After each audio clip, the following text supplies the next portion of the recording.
Among those seated in the auditorium, the content in this discourse is for senior decision-makers. It is primarily for CEOs, CFOs, vice presidents, senior executives, top-level public administrators, and heads of state. It is for those who need to get intimately acquainted with world events that impact the climate for trade and commerce across the globe. As these discourses are intended to provide a mind-altering experience, they often set out to challenge many widely held beliefs. Therefore, the content might not be intellectually appropriate for a general audience. It might not be appropriate for members of conformist civil societies who need to operate within the boundaries of established belief structures. However, an industrializing civilization cannot evolve and advance politically unless old axioms are replaced by new ideals. Therefore, listener discretion is advised.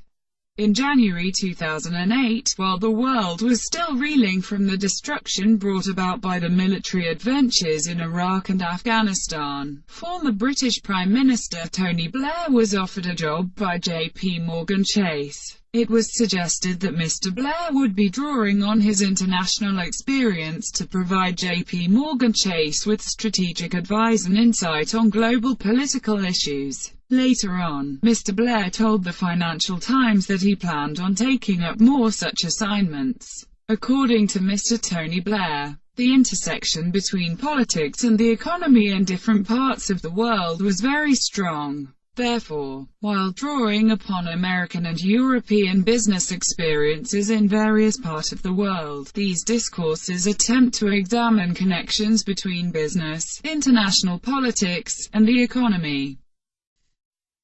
The world has become more complex than it was 75 years ago.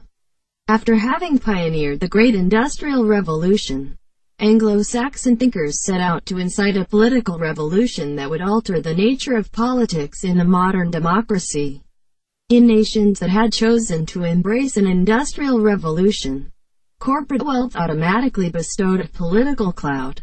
This altered power equations dramatically in a democracy. In fact, in many democracies, real political power actually lies with industrial corporations and banking syndicates that control the flow of money through society. In this new framework, chief executives represent political figures who operate invisibly from behind the curtains.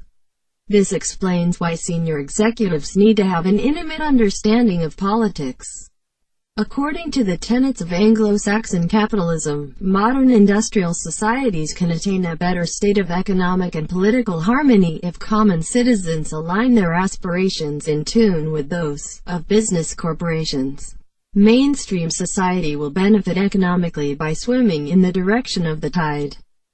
Politicians can also ensure their survival by bowing to the wishes of corporate syndicates that control the flow of money through an economy. For the Anglo-Saxon variety of capitalism to succeed, democracy might have to be weakened from the core. It would be worthwhile examining modern history to find out how the world got to where it is now. Astonishing world events that have rocked the boat include the September 11th attacks on the Twin Towers, the collapse of Lehman Brothers, and the Brexit referendum.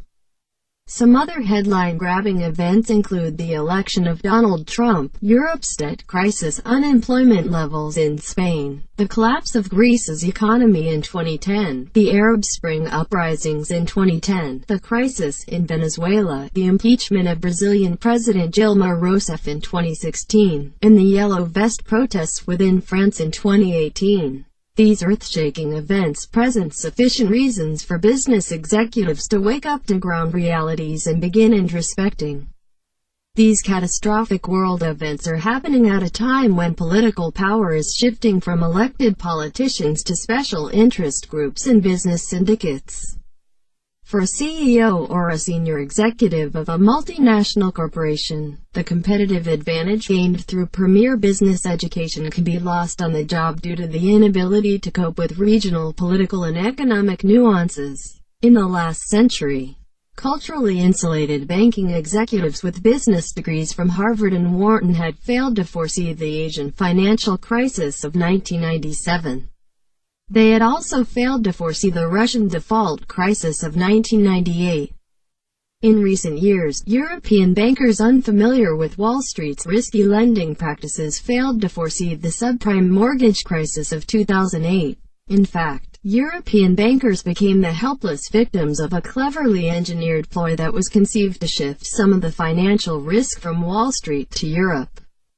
The fundamental purpose of a classroom education is not to produce leaders with deep insight. On the other hand, the fundamental purpose has been to produce a legion of identical thinkers and obedient employees who can work cohesively as a team. Business schools are social institutions entrusted with the responsibility of preparing graduates for middle management positions which require teamwork. Their job is to carry out the mental indoctrination needed to advance free market capitalism. Finally, the objective of a college education is to produce obedient citizens who lack critical thinking skills. In fact, textbooks not only point out a problem but also offer a ready-made solution. Primarily, citizens lacking critical thinking skills end up becoming the loyal foot soldiers of capitalist syndicates. On the other hand, education for senior management roles has a different objective altogether. In fact, the senior management role is about functioning as a visionary, examining political situations which may impact business, looking into a crystal ball, walking through political minefields, and leading an industrial corporation along a safer financial trajectory. It is about acquiring a binocular vision and the ability to see the future in a way most others and the competitors are not able to see. It also involves something that cannot be learned from textbooks or from newspapers. To function as a visionary who can forecast future trends accurately, one has to possess an intimate knowledge of political and cultural history. As business school academia might not be equipped to discuss political issues that might impact trade and commerce in the global arena, it has left a serious lacuna in business education. In a globalizing world, there are plenty of political issues causing economic gridlock and impacting everyday business.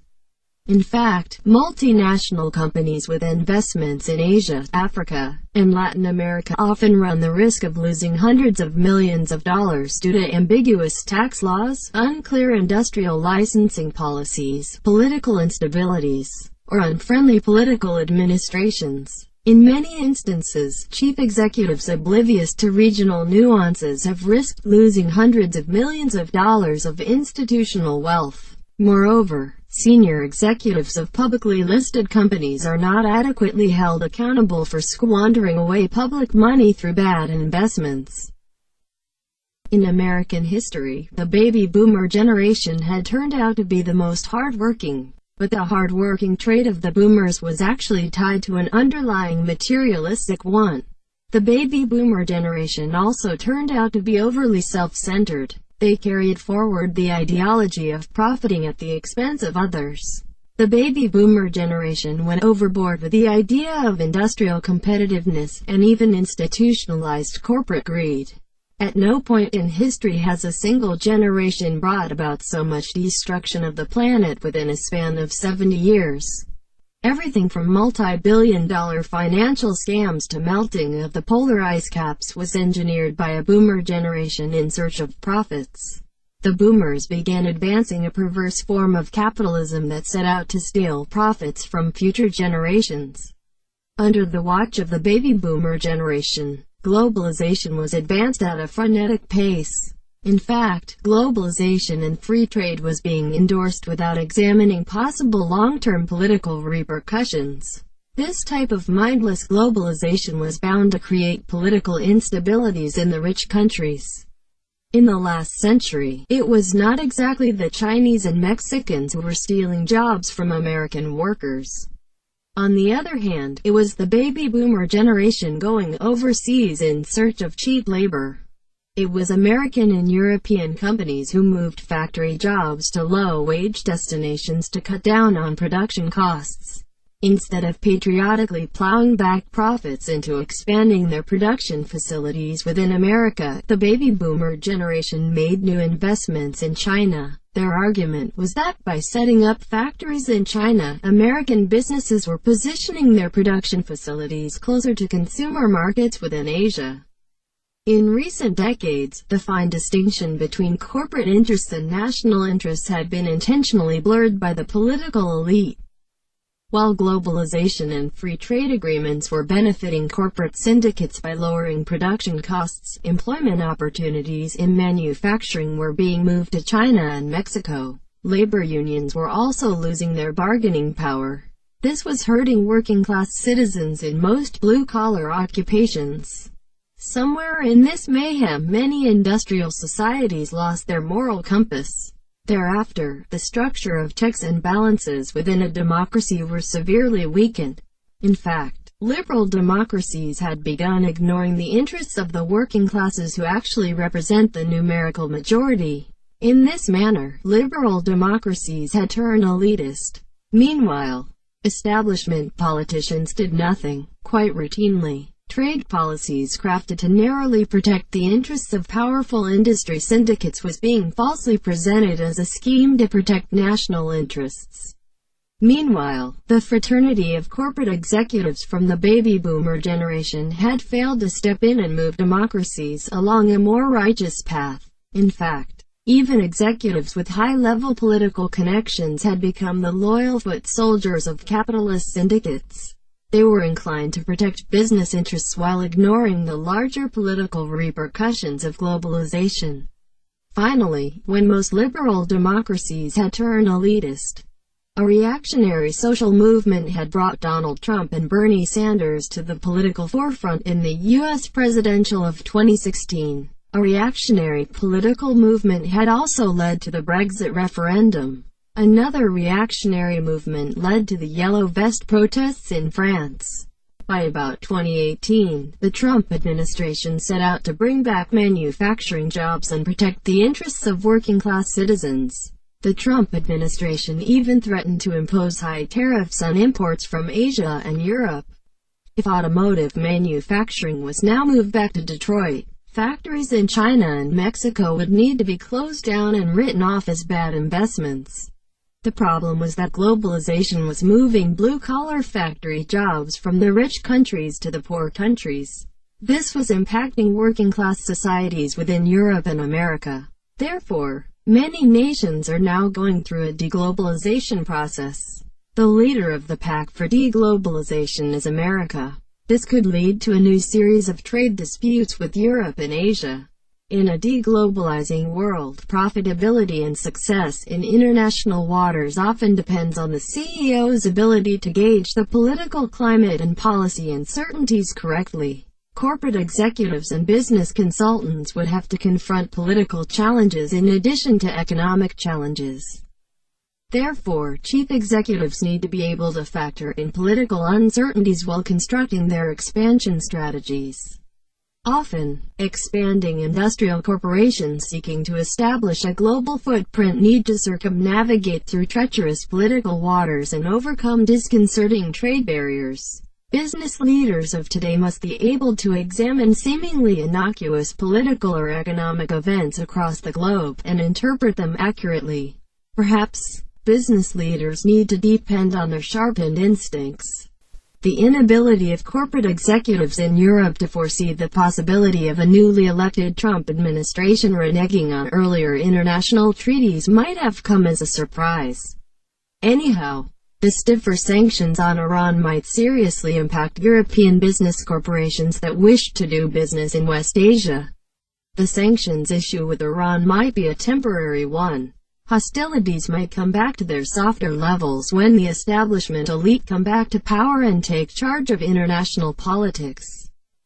The executive education discourses might now embolden executives to make decisions after an independent analysis of political and policy uncertainties. This way, decision-makers need no longer succumb to their herd instincts or blindly follow their peers in industry. As a crucial objective, thought-provoking lectures and book readings on global politics and economic development explain how America outsmarted the nations of the world to emerge as an industrial superpower. Instead of complaining about American global domination in business and finance, corporate executives across the world can now learn the ropes for dominance in their line of business. Business executives in Europe, Asia, and Latin America can now examine American strategies for global dominance and evolve their own counter-strategies. Even executives from Chinese state-run companies can now set aside their communist ideals and examine the political secrets of capitalism that allowed America to outsmart other nations and become the most unchallenged world power.